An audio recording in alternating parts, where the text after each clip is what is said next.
I like Dire Docks. I just felt the need to say that because it's the second water stage in the game and I gave the first one a pretty hard time. Honestly, I might just like it more because it's not as big or as dark as Jolly Roger Bay, so it doesn't annoy me as much. When a player is ready to face off against a second Bowser, there'll be a weird jelly goop blocking the entrance. That goop is the entry point to Dire Docks. The stage is made up of 2 locations with an underwater tunnel connection between them. The first star is titled Board Bowser's Sub. You'll basically just swim to the other area across the tunnel and find Bowser's Doom Ship floating above the water. This will be the only time the Doom Ship appears, even if you repeat the first star later on, which is kind of cool. Because after you get the first star, you can access a second Bowser stage, so I suppose the implication is that this is the ship that he took to get there and then he disappeared? I'm not sure. It's even weirder because this is a water level and the second Bowser stage is all fire, but that's besides the point. When you're in the area of the stage with the Doom Ship, you'll notice around the outside of the walls there's some floors that you can stand on. In that area, you'll also notice a switch that will make some temporary blocks appear. You have a time limit now to run across the blocks and make it to the ship. Board the Doom Ship, collect a star, say goodbye to said ship, and move on. Star number 2 is titled Chests in the Current. If you dive down, you'll notice 4 chests. You'll have to open them in a specific order like we've done in a few other instances before now. The hardest chest is the one near the whirlpool, as getting sucked in there will make you lose a life, so you have to be extra careful. But regardless, it's an easy star to nab, and it's in the main area of the pool too, so you don't really have to do too much swimming.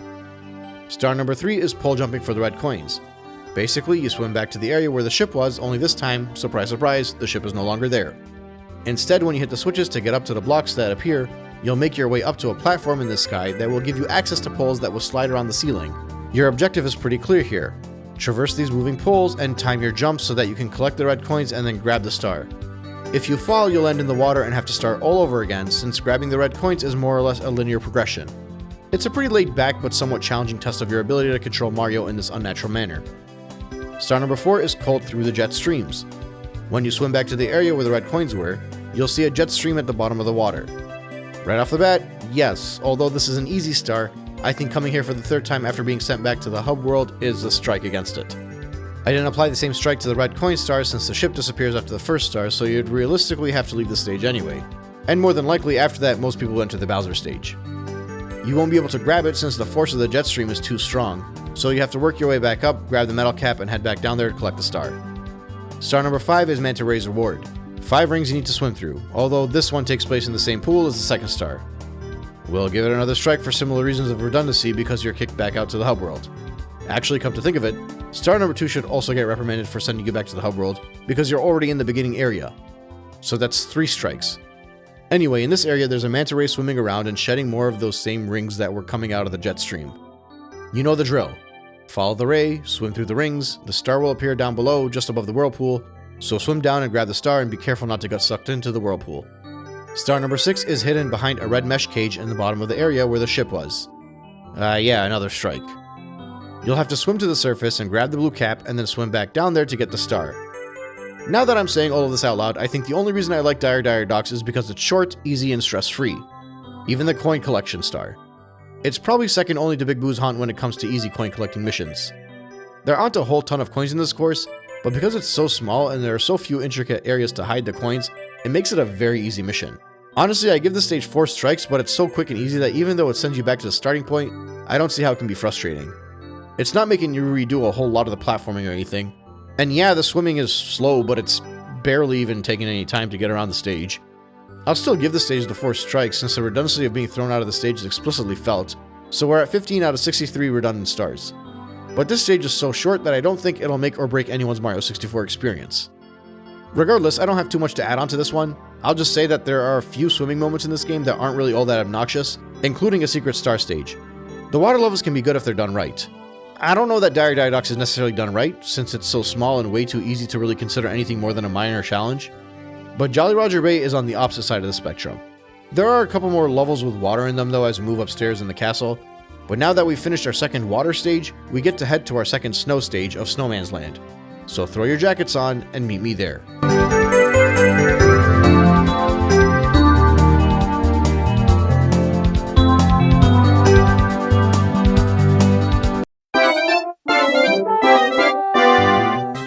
Now, I'm not sure why Snowman Land is always the last stage I think of when I discuss Mario 64. Something about it makes it stick out to me the least out of any stage. And for whatever reason, it just doesn't feel like a full 7-star course in this game, even though it clearly is. I wonder if it's because Cool Mountain is predominantly the more appealing snow stage, so it takes up most of my memories? Perhaps I conflate the two stages? I'm not sure. I mean, the stage clearly has multiple unique aspects to it. The water is so cold you actually lose health by swimming in there. There's an inside location similar to the lava in the desert stage. There's a big snowman, the hidden area you have to propel to it, and etc. I've memorized this stage the same way I've memorized all the rest, but again, this one just feels like it could have been in Mario Galaxy or something. Anyway, this is yet another stage that doesn't require you to jump into a painting. Which, if you're keeping tabs, that's actually 5 stages so far, and there's 2 more. I always thought it was ironic that we all talk about how Mario 64 is all about jumping into paintings, when nearly half the stages don't even have a painting to jump into. In the case of Snowman's Land, it's another stage hidden in an empty wall. Something I appreciate about the stage is that although you have multiple themes repeated in the stages, they generally tend to stand apart on their own. The 2 water stages so far were different types of settings, and that similarly applies here. While Cool Mountain gives off North Cabin on a ski mountain trip during Christmas vibes, Snowman's Land gives off the feeling of a cold and dark quiet Midwest winter, the type you don't want to run outside in. It has less of a linear path than Cool Mountain as well, and is more of a semi-open sandbox in the same way Shifting Sandland is. I say semi-open because I'd consider something like Lethal Lava Land to be fully open. There's still a general direction, but not really a direct path. As per usual, you'll see most of the main part of the stage by simply going to the first star, titled Snowman's Big Head. There's a giant snowman and you gotta get up there. Along your way, there will be wind hazards, ice bullies ready to knock you down, and various other enemies and hazards to catch your attention. And there will be mounds of snow coming out to slow you down. This is mostly a test of your control of the triple jump.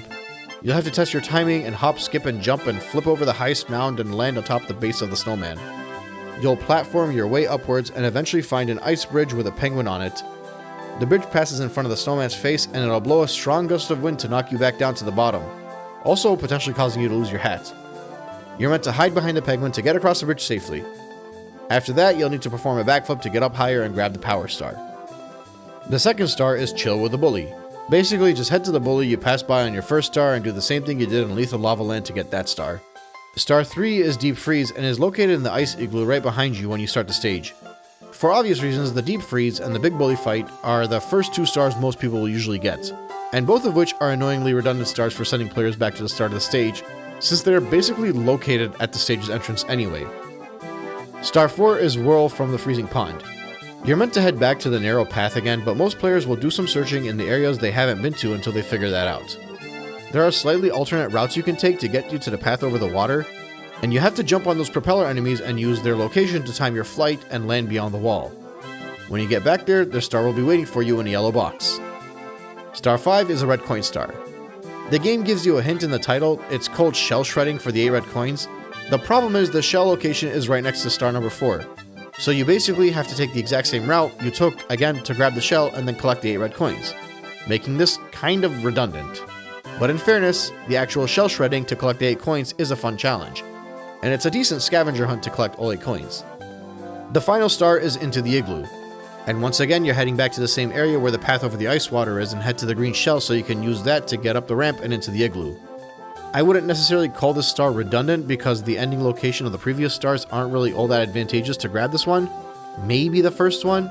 And for the star near the green shell, we already gave the red coin star a strike, and the red coin star ends by the start of the stage.